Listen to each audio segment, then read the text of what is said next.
Assalamualaikum warahmatullahi wabarakatuh. Selamat pagi siswa-siswi kelas 9 CDI kalau tidak salah ya, yang saya ampu. Pagi ini kita akan belajar matematika bab yang ketiga, yaitu transformasi. Transformasi yang kita pelajari untuk hari ini adalah yang pertama. Transformasi yang pertama yaitu pencerminan atau biasa disebut dengan refleksi. Transformasi nanti ada 4 bagian. Ini yang pertama, pencerminan atau biasa disebut dengan refleksi. Apa itu refleksi? Pencerminan atau refleksi merupakan satu jenis transformasi di mana dia memindahkan setiap titik pada suatu bidang dengan menggunakan sifat bayangan cermin dari titik-titik yang dipindahkannya. Contohnya seperti apa? Ini kalian bisa perhatikan. Katakanlah ini garis AB ini adalah sebuah cermin. Kemudian di sini ada titik C, ada D, ada E, ada F, ada G, ada H yang bercermin menggunakan cermin AB. Maka kalau kita perhatikan, bayangan yang terbentuk dari titik-titik itu adalah C yang jaraknya satu kotak dari cermin, maka dia juga berjarak satu kotak dari cermin ya. C bayangannya C aksen, D bayangannya D aksen. Jadi semakin dekat, nah sifat cermin itu kan kalau di pelajaran IPA semakin dekat dengan cermin, maka bayangan dari benda itu juga dekat dengan cermin. Kalau kamu bercermin itu kan kalau kamu mendekati cermin, maka bayangan di cermin kamu semakin mendekat. Kalau kamu menjauhi cermin, maka bayangannya juga ikut menjauh. Nah itu seperti itu.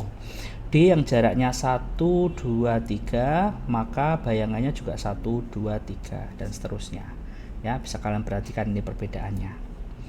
Oke, itulah pencerminan.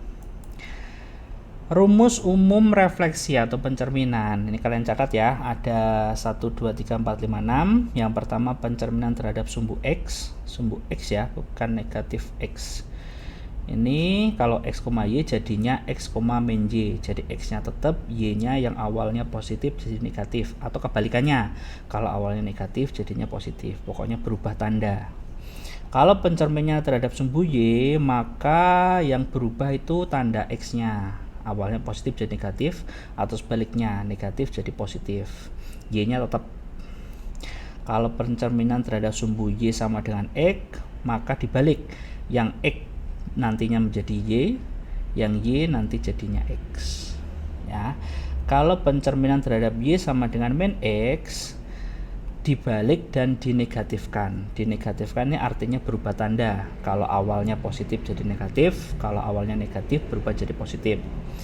Yang kelima, pencerminan terhadap X sama dengan H, maka rumusnya 2 dikalikan H. H ini nanti itu angka ya. Jadi misalkan X sama dengan 2, berarti 2 kali 2 gitu nanti. Kalau Y sama dengan K, berarti nanti yang Y nya nanti kita kalikan 2K dikurangi Y. Penggunaannya seperti apa? Kita kerjakan contoh soal berikut. Ini rumusnya sudah saya taruh di sini. Oke, kita kerjakan soal yang pertama. Titik A 2, min 5 dicerminkan terhadap sumbu X ya. Di sini keterangannya terhadap sumbu X, tentukan bayangan titik A. Berarti titik A nya itu 2, min 5 dicerminkan dengan sumbu X, maka A aksen atau bayangannya, kalau sumbu X nih lihat rumusnya, X nya tetap, Y nya berubah tanda positif negatif, atau sebaliknya negatif jadi positif. Berarti yang di sini 2 tetap 2, kan X nya tetap kan, Y nya berubah tanda min 5, berarti menjadi 5. Gitu saja, gampang kan? Soal yang kedua, B titiknya 4,3 dicerminkan terhadap sumbu Y. Nih sumbu Y ya, tentukan bayangannya, berarti B aksen. Kalau sumbu Y, X nya berubah tanda, Y nya tetap, berarti yang awalnya 4 jadinya min 4, yang 3 tetap 3. Gitu toh caranya, gampang kan? 3. Titik C 5,7 pencerminannya terhadap Y sama dengan X. Kalau dilihat di rumus, angger diwalik, X malih ning mburi, Y ne malih ning ngarep. Berarti C C aksen ya dibalik, awalnya 5,7 jadi 7,5. Nah, soal nomor 4 D, min 2,6, maka D aksennya terhadap Y sama dengan min X ya. Nih, Y sama dengan min X, rumusnya dibalik, dinegatifkan atau dirubah tandanya.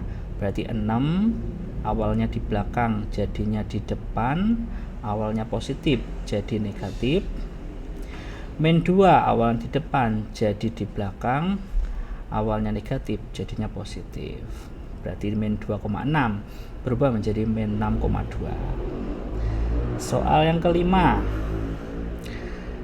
E ya, 5, min 3 dicerminkan, maka E aksennya rumusnya itu 2 kali H dikurangi X, berarti 2 kali H. H itu di sini adalah ini, sama dengannya ya, ini sebagai H nanti, berarti 2 kali 2 dikurangi X, X nya berarti 5 ini ya, koma Y, Y nya tetap berarti min 3. Maka bayangannya 2 kali 2 4, 4 dikurangi 5 min 1, koma min 3 nya tetap. Nah, soal yang terakhir F, min 4, min 6, maka F aksennya, lihat rumusnya, X tetap X, berarti min 4 tetap min 4, koma min 6 nya dirumusnya 2K dikurangi Y, K nya berarti yang ini 3 ini nanti jadinya K, berarti 2 kali 3 ya rumusnya ya, 2K dikurangi Y, berarti Y nya min 6 dikurangi min 6, jadinya F aksen min 4 tetap, 2 kali 3 6, min ketemu min plus, berarti 6 tambah 6 12. Gitu cara mengerjakannya. Itu ya. Jika ada yang tanyakan, silakan tanyakan di kolom komentar Google Classroom-nya. Kurang lebihnya saya mohon maaf. Saya akhiri. Assalamualaikum warahmatullahi wabarakatuh.